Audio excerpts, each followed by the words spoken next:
ഉടമ്പടിക്കുണ്ടാകുന്നൊരു ഗുണമെന്ന് പറയണത്, ഉടമ്പടി നമ്മളെ കൊണ്ട് ഒത്തിരി ഹോംവർക്ക് ചെയ്യിക്കും. നമ്മൾ ഉടമ്പടിയുടെ ഒരു ഒഴുക്കുണ്ട്. ആ ഒഴുക്കിൻ്റെ കൂടെ നിന്ന് കൊടുക്കാനുള്ള ദൈവസ്നേഹം ഉണ്ടായാൽ മതി.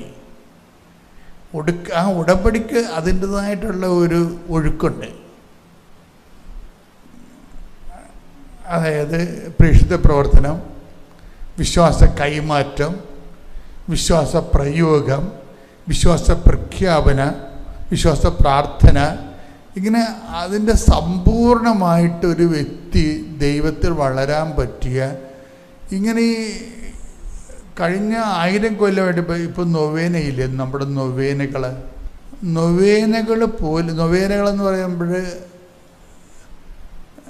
ആദിമകാലങ്ങളിലുണ്ടായിരുന്ന പ്രാർത്ഥന നൊവേനയാണ്. ശരിക്കും 9 ദിവസത്തെ പ്രാർത്ഥന. നമ്മൾ 10-ാം തിരുനാളെന്ന് പറയുന്ന പരിശുദ്ധാത്മാവ് വരുന്ന ദിവസത്തിൻ്റെ ആ 9 ദിവസമാണ് മാതാവും അപ്പോസ്തലന്മാരും കൂടി സെക്കേന് ഉട്ടുശാലയെ പ്രാർത്ഥിച്ചതാണ് 9 ദിവസം. അതാണ് നൊവേനയുടെ അടിസ്ഥാനം. നൊവേന ആദ്യം മുതലേ ഉള്ളതാണ്.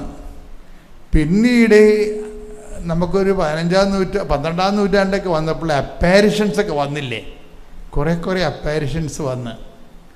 ഇപ്പം കൃപാസനം ഇപ്പം നിങ്ങൾ വന്നിരിക്കണത് എന്തുകൊണ്ടാണ്? ഇതൊരു ധ്യാന കേന്ദ്രമായതുകൊണ്ടും തീർത്ഥാടന കേന്ദ്രം, ഇത് ധ്യാന കേന്ദ്രമല്ല, തീർത്ഥാടന കേന്ദ്രമല്ല, ഇത് പ്രത്യക്ഷീകരണ സന്നിധാനമാണ്. 2004 ഡിസംബർ 7-ാം തീയതി പരിശുദ്ധ അമ്മ ഉച്ചയ്ക്ക് 2:30 മണിക്ക് ഇവിടെ ആരാധന ഇതുപോലെ എഴുന്നള്ളിയിരിക്കുമ്പോൾ സമയഘടികാരം നെഞ്ചിൽ ചാർത്തി ഇവിടെയാണ് പ്രത്യക്ഷപ്പെട്ടത്. എന്നിട്ട് ദുരന്തമുണ്ടാകാൻ പോണ്, പ്രാർത്ഥിക്കണമെന്ന് പറഞ്ഞു. അത് 10 കൊല്ലം ഞങ്ങൾ പ്രൈവറ്റായിട്ടാണ് പ്രാർത്ഥിച്ചത്. 10 കൊല്ലം കഴിഞ്ഞപ്പോൾ വേറെ ഒരു പ്രത്യക്ഷീകരണം ഉണ്ടായി. 10 കൊല്ലം 2004 കഴിഞ്ഞ് 2014 ആയപ്പോൾ വേറെ ഒരു 2011 വേറെ ഒരു പ്രത്യക്ഷീകരണം ഉണ്ടായി. ഇസ്രയേലിൽ പോയപ്പോൾ ഇസ്രയേലിലെ അമ്മയുടെ എല്ലാ സ്ഥലങ്ങളിലും ഒരു കറുത്ത കൊന്തയുമായി നടന്ന് ഞാൻ ഇസ്രയേലും മുഴുവൻ അമ്മയുടെ സ്ഥലങ്ങളിലെല്ലാം തീർത്ഥയാത്രയായി പോയി പ്രാർത്ഥിച്ച് എല്ലാ സ്ഥലങ്ങളിലും മുട്ടിയെന്നും തന്നെയാണ് പ്രാർത്ഥിച്ചത്. 10 ദിവസം എടുത്ത് പ്രാർത്ഥിച്ച ആ പ്രാർത്ഥനയ്ക്ക്. അപ്പോൾ എനിക്ക് വേറെ എൻ്റെ കൂടെ 10-30 പേരുണ്ടെങ്കിലും ഞാൻ ആരെയും മൈൻഡ് ചെയ്തില്ല. അപ്പം ഞാനും വിജയകുമാർ എൻ്റെ കൂടെ ഉണ്ടായിരുന്നു. പക്ഷേ അദ്ദേഹത്തിൻ്റെ രീതിയിൽ പ്രാർത്ഥിക്കും. ഞാൻ സെലക്റ്റീവ് പ്രെയറായിരുന്നു. ഞാൻ ഈശോ ജ്ഞാനസ്ഥാന സ്ഥലത്ത് ചെന്ന് മുട്ടുകുത്തി വെള്ളത്തിലിറങ്ങി വിശ്വാസ പ്രമാണം ചൊല്ലി, പിന്നെ ഈശോയുടെ കുരിശിൻ്റെ വഴികളിലെല്ലാം പോയി പാഷൻ കൊന്ത ചൊല്ലി, പീഡാനുഭവ കൊന്ത ചൊല്ലി. പിന്നെ ഈശോ അമ്മ ഉണ്ടായിരുന്ന നസ്രത്ത് വീട്ടിൽ പോയി 3 മണിക്കൂർ ഇരുന്ന് അമ്മയുടെ അടുക്കളയിൽ ഇരുന്ന് പ്രാർത്ഥിച്ച്. നസ്രത്തിൽ കഴിഞ്ഞ കൊല്ലം പോയപ്പോഴും നസ്രത്തിൽ പോയി. അപ്പം നസ്രത്തിലെ അമ്മയ്ക്ക് മംഗളവാർത്ത കൊടുത്ത ആ വലിയ പള്ളിയുടെ പള്ളിയുടെ അകത്ത് നിലവറയിൽ ഒരു എത്യോപ്യക്കാരൻ ഒരു ബ്ലാക്ക് ഉണ്ടായിരുന്നു. അദ്ദേഹം ഒരു ബ്രദറാണ്. അപ്പം ഞങ്ങൾ ചെല്ലുമ്പോൾ അദ്ദേഹം അവിടെ കസ്റ്റോഡിയനായിട്ടുണ്ടായിരുന്നു. അപ്പോൾ എൻ്റെ കൂടെ ഉണ്ടായിരുന്ന അച്ഛൻ പറഞ്ഞ് ഇദ്ദേഹമാണ് എൻ്റെ കസ്റ്റോഡിയൻ എന്ന് വെച്ച് കഴിഞ്ഞാൽ മാതാവ് മംഗളവാർത്ത അമ്മയ്ക്ക് മംഗളവാർത്ത കിട്ടി. മാലാഖ ഗബ്രിയേൽ ദൂതൻ അമ്മയോട് സംസാരിച്ചു. അപ്പോൾ ഇതാ കർത്താവിൻ്റെ ദാസി നിൻ്റെ വചനം പോലെ എന്നിൽ നിറവേറട്ടെ എന്ന് പറഞ്ഞ ഒരു സ്ഥലമുണ്ട്. അത് അകത്താക്കി അത് നിലവറയിലാണ്. ആ ദേവാലയത്തിൻ്റെ നിലവറക്ക് വേറെ പൂട്ട് വെച്ചിരിക്കുകയാണ്. അതൊരു എത്യോപ്യക്കാരൻ്റെ കയ്യിലാണ് സഭ താക്കോൽ കൊടുത്തിരിക്കുന്നത്. അപ്പം ഞങ്ങൾ ചെല്ലുമ്പോൾ ഞാൻ രാത്രി പ്രാർത്ഥിച്ചാണ് ചെന്നത്. നഷ്ടത്തിൽ രാത്രി കിടന്നുറങ്ങിയിട്ട് രാവിലെ അമ്മയുടെ വീട്ടിൽ പോവുകയാണ് ചെയ്തത്. അപ്പോൾ പോയപ്പോൾ ഈ എത്യോപ്യക്കാരൻ അന്ന് അവിടെ ഉണ്ട്. ഇപ്പോൾ എൻ്റെ കൂടെ ഉണ്ടായിരുന്ന തോമസ് അച്ഛൻ പറഞ്ഞ് ഇത് ധ്യാനഗുരുവാണ്, യോപ്പായിലും ടെല്ലവീവിലും ധ്യാനിപ്പിക്കാൻ വേണ്ടി മലയാളത്തിൽ നിന്ന് വന്നതാണ്. ഈ നിലവറ തുറന്ന് അച്ഛൻ അമ്മയുടെ ഒരാളാണ്. ഈ നിലവറ വന്ന് അച്ഛനെ തുറന്നു കൊടുക്കുമെന്ന് ചോദിച്ചപ്പോൾ എത്യോപ്യക്കാരൻ ഭയങ്കര സന്തോഷമായിട്ട് എനിക്ക് തുറന്നു തന്ന് മംഗളവാർത്തയുടെ സ്ഥലം. അപ്പോൾ ഞാൻ മംഗളവാർത്തയുടെ സ്ഥലത്തേക്ക് താഴേക്ക് ഇറങ്ങി ചെന്നപ്പോൾ ഉണ്ട് അവിടെ അതായത് അവിടെ എഴുതി വെച്ചിട്ടുണ്ട്, ഒരു ലത്തീൻ പദമാണ്. അതായത് ഹിക്ക് വെർബും കാരും എസ്ത്. ഇവിടെയാണ് വചനം മാംസമായി. എൻ്റെ അമ്മ ഇത് വായിക്ക് എൻ്റെ കണ്ണ് നിറഞ്ഞു പോയി. ഞാനവിടെ ഇങ്ങനെ ഐസുരുകിയ പോലെ അങ്ങനെ നിന്ന് മുട്ടേ നിന്ന്, എന്നിട്ട് വിറച്ച് ഞാൻ ഈ കല്ലേ തൊട്ട്. ഇവിടെയാണ് വചനം മാംസമായത്. വിശ്വാസത്തിൻ്റെ സത്യങ്ങളെ നമ്മൾക്കൊന്ന് തൊടാൻ കഴിയുമ്പോൾ തന്നെ പരിശുദ്ധാത്മാവ് നമ്മുടെ വിശ്വാസത്തിൻ്റെ തോതനുസരിച്ച് നമ്മളിങ്ങോട്ട് ആവശിച്ച് പിടിക്കും. ഞാൻ പുറത്തിറങ്ങിയിട്ട് സംസാരിക്കാൻ പറ്റിയില്ല.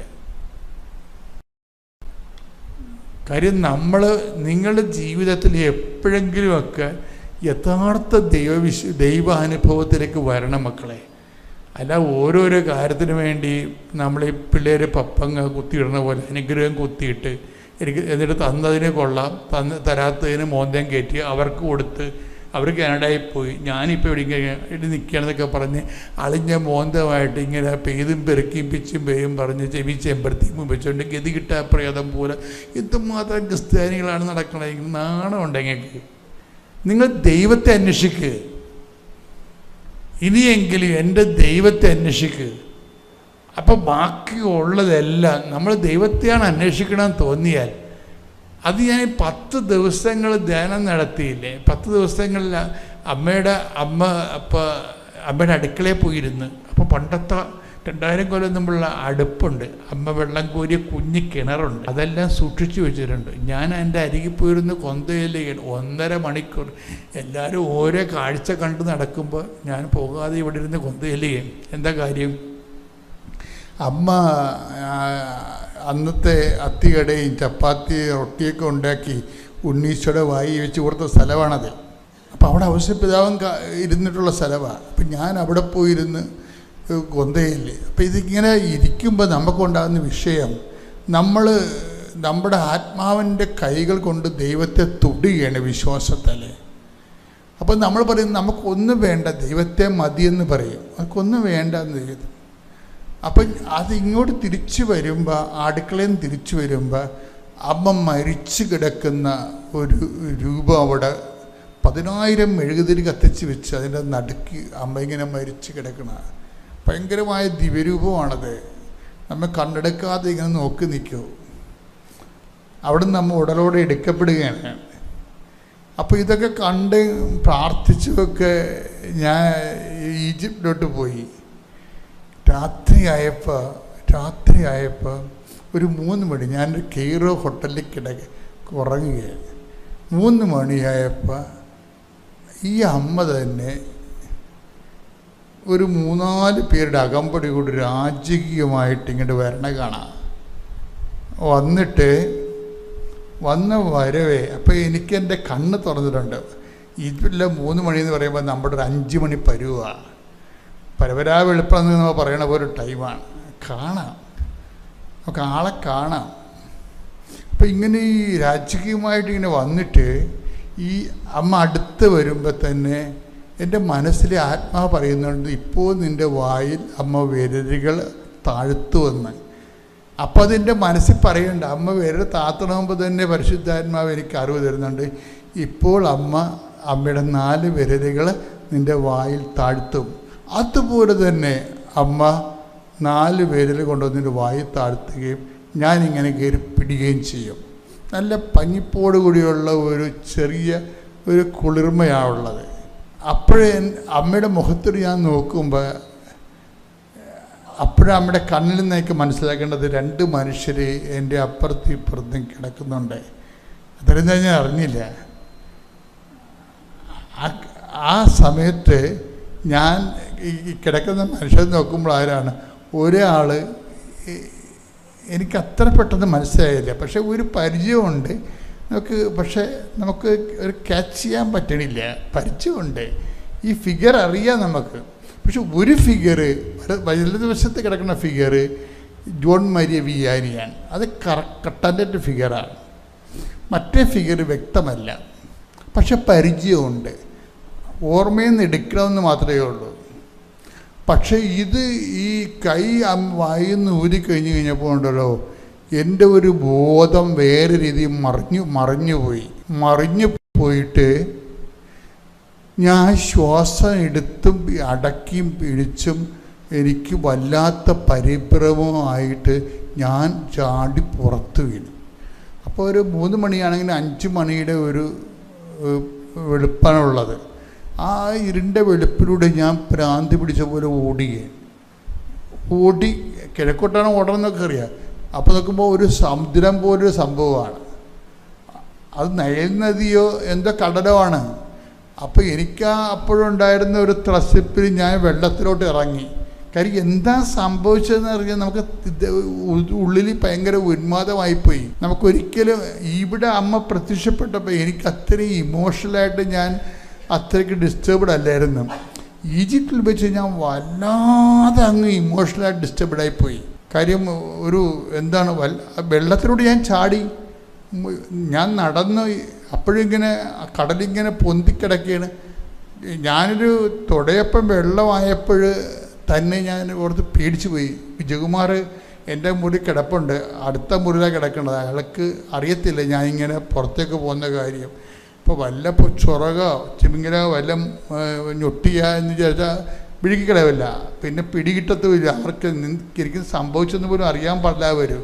അപ്പോൾ ഞാൻ കൊണ്ട് പേടിച്ച് ഞാൻ ചാടിക്കരക്ക് വീണ് അവിടെ കിടന്ന് അണച്ച് പിന്നെ ഒരു കണക്കിന് വേച്ച് എൻ്റെ മുറിയിലോട്ട് വന്ന് പിന്നെ എനിക്ക് ആരോട് സംസാരിക്കാൻ പറ്റിയില്ല. 8 മണിയായപ്പോൾ ഫ്ലൈറ്റിൽ കയറിയപ്പോൾ വിജയകുമാർ പറഞ്ഞ് ഇന്നലെ രാത്രി അമ്മ വന്നിട്ടുണ്ടായിരുന്നു, ഇങ്ങനെയൊക്കെ സംഭവിച്ചെന്ന് പറയും.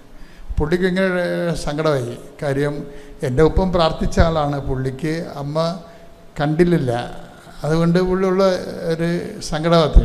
പക്ഷെ എനിക്ക് വേറൊരു സംഭവം അറിയാമായിരുന്നു. ആ വായി കൈയിട്ടതിന് എന്തോ ഒരു എന്തോ ഒരു മെസ്സേജ് ഉണ്ടെന്നറിയാമായിരുന്നു.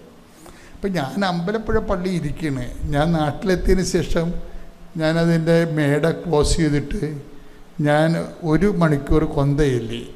കൊന്തയും ഞാൻ എന്താണ് അമ്മേ രാത്രി സംഭവിച്ചത്, വായിൽ എന്തൊക്കെ ആയിട്ടെൻ്റെ അർത്ഥം എന്താണെന്ന് ചോദിക്കാൻ വേണ്ടി ബൈബിൾ ഓപ്പൺ ചെയ്ത്. അപ്പോഴാണ് അവരുടെ പ്രസംഗങ്ങളെ അവൻ അടയാളങ്ങൾ കൊണ്ട് സ്ഥിരീകരിക്കുമെന്നാണ്.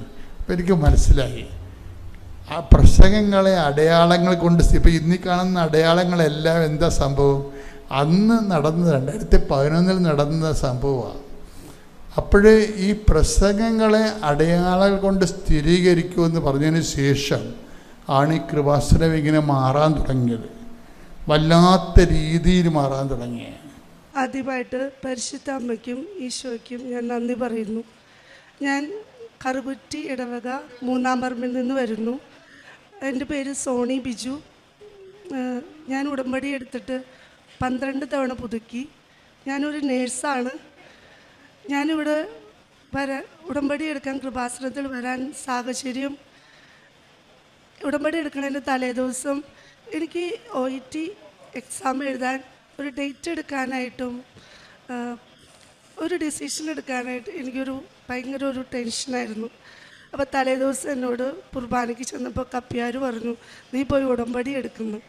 അത് കേട്ട അന്ന് തന്നെ രാത്രി ഞങ്ങൾ ട്രെയിൻ ബുക്ക് ചെയ്ത് പിറ്റേ ദിവസം രാവിലെ ഉടമ്പടി എടുക്കാനായിട്ട് വന്നു. ഞാൻ ഉടമ്പടി എടുത്തത് ജൂലൈ 16, 2022 ഞാൻ പിന്നെ എക്സാം എഴുതിയത് സെപ്റ്റംബർ 24. എല്ലാവരെയും പോലെ ഞാനും വിചാരിച്ചു ഉടമ്പടി എടുത്ത് ഞാൻ പാസ്സാവും, ഇപ്പം തന്നെ ഒക്ടോബറിൽ ഞാൻ വന്ന് സാക്ഷ്യം പറയും എന്നൊക്കെ ഞാൻ വിചാരിച്ചു. പക്ഷേ ഞാൻ ഫെയിലായി. പക്ഷേ ഞാൻ 7 തവണ OET എഴുതി, 7 തവണയും ഞാൻ ഫെയിലായി. പക്ഷെ ഒരു തവണ ഫെയിലാവുമ്പോഴും എനിക്ക് ഈ അച്ഛൻ്റെ ഉടമ്പടി സാക്ഷ്യത്തിലുണ്ടാവുമായിരുന്നു എനിക്കുള്ള സന്ദേശം. അതുകൊണ്ട് ഉടമ്പടി ധ്യാനത്തിൽ അപ്പം ഞാൻ പിറ്റത്തെ പ്രാവശ്യം അങ്ങനെ എനിക്ക് ഡേറ്റ് എടുക്കാനായിട്ട് എനിക്കതൊരു ധൈര്യമായിരുന്നു. പിന്നെ എൻ്റെ ഫാമിലി, എൻ്റെ ഹസ്ബൻഡ് സപ്പോർട്ട് ചെയ്യായിരുന്നു. അറിയാലോ 7 പ്രാവശ്യം ഉടമ്പടി എക്സാം എഴുതുക എന്ന് വെച്ചാൽ അതൊരു 3 വർഷമായി ഞാൻ ഈ കണ്ടിന്യൂസ് ചെയ്ത്. അപ്പോൾ പള്ളിയിലെല്ലാവരും ചോദിച്ചു, എന്തായി ആയില്ലേന്ന്. അപ്പോഴും മോളെ ശരിയാവും കേട്ടോ. അപ്പോൾ ഞാനും ശരിയാവും, മോള് കൃപാസനത്തിൽ പോകണില്ലേ, അപ്പോൾ ഞാൻ ഉടമ്പടി എടുത്തതാ, ശരിയാവും. 8ാമത്തെ പ്രാവശ്യം ഞാൻ ഉടമ്പടി എക്സാം എഴുതാൻ വന്നു. അന്ന് സാമ്പത്തികപരമായിട്ട് നല്ല ബുദ്ധിമുട്ടുണ്ട്, മാല പണയം വെച്ചു. അവസാനത്തെ എക്സാമാണെന്ന് മാതാവിനോട് പറഞ്ഞു, ഇനി പറ്റില്ല, കാരണം ഇനി മുന്നോട്ട് 8 പ്രാവശ്യമായി. അതിൻ്റെ ഇടയ്ക്ക് ഒരു മോഡ്യൂളെ പോകുന്നുള്ളൂ, അതും ഇടയ്ക്ക് പോയി എഴുതുമായിരുന്നു. അങ്ങനെയും പോകുന്നുണ്ട് പൈസ, റിവാലുവേഷൻ കൊടുത്തു, അങ്ങനെയും പോകുന്നുണ്ട്. പക്ഷേ ഇതിൽ നിന്ന് ഞാൻ മാറിയില്ല. 1ാമത്തെ ഉടമ്പടി എടുത്തപ്പോഴേ ഞാൻ പറഞ്ഞു, ഒരിക്കലും ഞാൻ ഉടമ്പടിയിൽ നിന്ന് വിട്ടുപോകില്ല എന്ന്. കാരണം ഞാൻ ഈ ഒരാൾ ഈ ഉടമ്പടി എടുത്തിട്ട് ഈ എക്സാം എഴുതിയെന്നുള്ളത് എൻ്റെ പള്ളിയിൽ അച്ഛൻ വിളിച്ചു പറഞ്ഞിരുന്നു. അപ്പോൾ അത് ഞാൻ തോറ്റു എന്നുള്ളതും ഇടവകക്കാർക്കറിയാം. പക്ഷെ ഞാൻ ജയിച്ചു എന്നുള്ളത് അറിയണമെങ്കിൽ അതും അച്ഛൻ തന്നെ പറയണ്ടേ. അതുകൊണ്ട് ഞാൻ ഉടമ്പടി തന്നെ പുതുക്കി എക്സാം എഴുതിക്കൊണ്ടിരുന്നു. 8ാമത്തെ പ്രാവശ്യം ആയിക്കഴിഞ്ഞപ്പോൾ ഞാനിവിടെ ഒന്ന് പ്രാർത്ഥിച്ചു. അന്നത്തെ ദിവസം ഒത്തിരി കരഞ്ഞു കേട്ടോ മാതാവിൻ്റെ അടുത്ത്. കാരണം ഞാൻ ഈ കൂട്ടത്തിൽ നിൽക്കുമ്പോൾ എനിക്ക് 42 വയസ്സായി. ഈ കുട്ടികളുടെ കൂട്ടത്തിലാണ് ഞാനും നിൽക്കണേ. അപ്പോൾ അച്ഛൻ ചോദിച്ചു, നീ ഏത് എക്സാം എഴുതണേന്ന് ചോദിച്ചു. അപ്പോഴും ഞാൻ പറഞ്ഞു, ഞാൻ OET തന്നെ എഴുതണേ. അപ്പം അച്ഛൻ ഏതാണ്? അപ്പം ഞാൻ ഒന്നും കിട്ടിയില്ല അച്ഛ.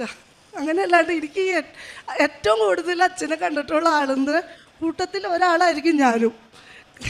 അത്രയ്ക്ക് അച്ഛൻ എന്നെ ബ്ലെസ് ചെയ്ത് വിട്ടു. അന്ന് അച്ഛൻ എന്നോട് താടിക്ക് തട്ടിയിട്ട് സാരില്ല, ആ ഒരു ധൈര്യവും. പിന്നെ ഞാൻ ഉടമ്പടി തൈലം, കാശുരൂപം, ഉപ്പ് അതെൻ്റെ പൗച്ചിലുണ്ടായിരുന്നു. കാശുരൂപം മുറുകെ പിടിച്ചു. ഓരോ എക്സാമിന് ചെന്നപ്പോൾ ചുറ്റും ഉപ്പ് വിതറി സംരക്ഷണം ചോദിച്ച്. ഞാൻ പറഞ്ഞു, ഇനിയില്ല, ഇനിയും ഞാൻ തോറ്റ മറ്റുള്ളവരുടെ മുമ്പിലും ഞാൻ കൃപാസനത്തിൽ പോണ ആളാണെന്ന് എല്ലാവർക്കും അറിയാം. ആർക്കും അതൊരു മോശക്കേടാവരുത് പോകുന്നവർ. ആ ഒരു ഇതെനിക്കുണ്ടായിരുന്നു. അപ്പം ഞാൻ ആ ഒരു ഇതിൽ തന്നെ ഞാൻ ജയിക്കും. ഞാനിങ്ങനെ പോയിക്കൊണ്ടിരിക്കുകയാണെങ്കിൽ ആർക്കും കുഴപ്പമില്ല, ഞാൻ ജയിക്കും. അന്ന് എൻ്റെ എക്സാം സ്പീക്കിങ്ങിന് ചെന്നപ്പോൾ എനിക്ക് കിട്ടിയ ഒരു ലേഡി, എല്ലാവരും മാതാവിൻ്റെ കാശുരൂപം എടുത്ത് ആ ലേഡി എന്നെ കാണിച്ചു തന്നേ. അതായത് നമ്മൾ എക്സാം എഴുതുന്നവർക്ക് അതൊരു ധൈര്യമാണ്. എന്നോട് എൻ്റെ എക്സാം പാസ്സായി, എനിക്ക് അയർലൻഡ് സ്കോർ കിട്ടി. ആ എക്സാമിനാണ് എനിക്ക് അയർലൻഡ് സ്കോർ കിട്ടിയത് മെയ് മാസം 15-ാം തീയതി. അന്ന് ആ സാറ്റർഡേ തന്നെ ഞാനിവിടെ സാക്ഷ്യം പറയാൻ വന്നു. അപ്പോൾ സിസ്റ്റർ പറഞ്ഞു, മോളെ നീ ഇപ്പം സാക്ഷ്യം പറയണ്ട, നിൻ്റെ വിസ വന്നിട്ട് നീ സാക്ഷ്യം പറഞ്ഞാൽ മതിയെന്ന്. അപ്പോൾ ഞാൻ ഈ സമയത്ത് എനിക്ക് സാക്ഷ്യം പറയണം, വിസയൊക്കെ പെട്ടെന്ന് വരുമോ എന്നുള്ളൊരിത് എനിക്കിവിടെ നിന്നപ്പോൾ ഉണ്ടായിരുന്നു. സമയം ഒത്തിരി വൈകിയെങ്കിലും 3.5 വർഷമായി എനിക്കൊരു ജോലി ഇൻ്റർവ്യൂ കിട്ടി. ഡയറക്റ്റ് ഇൻ്റർവ്യൂ ആയിരുന്നു. എനിക്ക് ഒറ്റ പൈസ ആവുന്നില്ല. ഡയറക്റ്റ് ഇൻ്റർവ്യൂ ഞാൻ ഓർത്തോ തിയേറ്റർ സ്റ്റാഫ് നേഴ്സാണ്. എനിക്ക് സ്റ്റാഫ് നേഴ്സായിട്ട് തന്നെ ഗാൽവേ ക്ലിനിക്, ബ്ലാക്ക് റോക്ക് എന്ന ഹോസ്പിറ്റൽ അയർലൻഡിൽ ഡയറക്റ്റ് ഇൻ്റർവ്യൂ, നോ ഏജൻസി ഒന്നുമില്ല. എനിക്ക് ഒറ്റ പൈസയും ചിലവാവാണ്ട് എനിക്കൊരു ജോലി തന്ന് എൻ്റെ മാതാവ് ഈശോയെ അനുഗ്രഹിച്ചു. അതെൻ്റെ ഒരു വലിയ സാക്ഷിയാണ്. കാരണം നമ്മൾ ഒത്തിരി വൈകിയാലും നമ്മൾക്ക് വിഷമം ഉണ്ടാവും. പക്ഷെ നമ്മൾ വൈകിയാലും നമ്മൾ കാത്തിരിക്കുമെന്ന് ഉറപ്പുണ്ടെങ്കിൽ ഇവിടെ മാതാവ് അങ്ങനെ വൈകിക്കുന്നതല്ല, നമുക്ക് നല്ലതിന് വേണ്ടിയിട്ടാണ്. എൻ്റെ ഈ എക്സാമിന് വേറൊരു കാര്യം, ആദ്യത്തെ എക്സാം സെപ്റ്റംബർ 25-നാണ് നമ്മുടെ ലോഗോസ് ക്യൂസ്. അത് ഞാൻ എഴുതിയില്ല ആ പ്രാവശ്യം. അപ്പോൾ എന്നോട് അച്ഛൻ ചോദിച്ചു, നീ എന്താ ലോഗോസ് എഴുതാനെന്ന്. അപ്പോൾ ഇത് മറ്റു പരീക്ഷകൾക്കാണ്. പക്ഷെ അത് കഴിഞ്ഞിട്ട് 3 വർഷം ഇത് പാസ്സായില്ലെങ്കിലും ലോഗോസിന് എനിക്ക് നല്ല റാങ്ക് മാർക്ക് കിട്ടുമായിരുന്നു.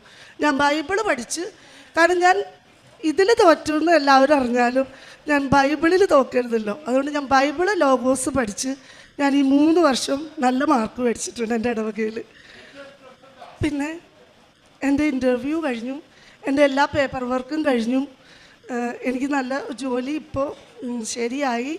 ഇപ്പോൾ ഫെബ്രുവരി 25 ഇന്നലെ. പിന്നെ വിസ വരല ഇപ്പോൾ തിരക്കായി എന്തോ ഒരു കറൻ്റ് ഇപ്പോൾ സിറ്റുവേഷൻ ഇതായതുകൊണ്ട് എല്ലാവരും 1 മന്താണ് വിസയ്ക്ക് വരുന്നത്. എനിക്ക് അവിടെ ചെന്നിട്ടൊരു എക്സാമും കൂടി ഉണ്ട്, March 1 March 7. ഇതിൻ്റെ ഇടയ്ക്ക് ഞാൻ കൊണ്ടുവരുന്നൊരു വാക്യമുണ്ട്, എസ്തേർ 14:14. അങ്ങല്ലാതെ മറ്റൊരു തുണയില്ലാത്ത ഏകയായി എന്നെ സഹായിക്കണമെന്ന് എസ്തേർ ഇതിന് പോയപ്പോൾ പറഞ്ഞതാ. ഒരു വചനം എൻ്റെ നെഞ്ചിൽ എപ്പോഴും കിടക്കും, അങ്ങല്ലാതെ മറ്റൊരു തുണയില്ലാത്ത ഏകയായി എന്നെ സഹായിക്കണമെന്ന്. അത് ഞാൻ എപ്പോഴും ചൊല്ലും. പിന്നെ എനിക്ക് March 1 എക്സാം. അപ്പോൾ എൻ്റെ വിസ 27-ാം തീയതി ജനുവരിയിൽ കൊടുത്തത്. 1 മന്ത് എടുക്കുമായിരുന്നു. പക്ഷേ എനിക്ക് 2 വീക്സ് കൊണ്ട് എൻ്റെ വിസ അടിച്ച് കിട്ടി. അത് ഞാൻ വിസയ്ക്ക് പാസ്പോർട്ടും എടുക്കാൻ നേരത്തെ എല്ലാം കഴിഞ്ഞപ്പോൾ ഞാൻ തൈലും ഉപ്പും തേച്ച് കൊടുത്തപ്പോൾ അവർ ചോദിച്ചു, പ്രാർത്ഥനാ വിശ്വാസിയാണല്ലേ എന്ന് ചോദിച്ചു.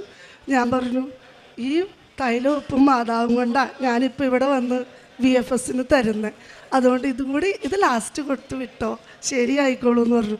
അങ്ങനെ 2 ആഴ്ച കൊണ്ട് എൻ്റെ വിസ അടിച്ചു വന്നു. February 25 എൻ്റെ ടിക്കറ്റ് റെഡിയായി. അങ്ങനെ ഞാൻ February 25 പോവാണ്.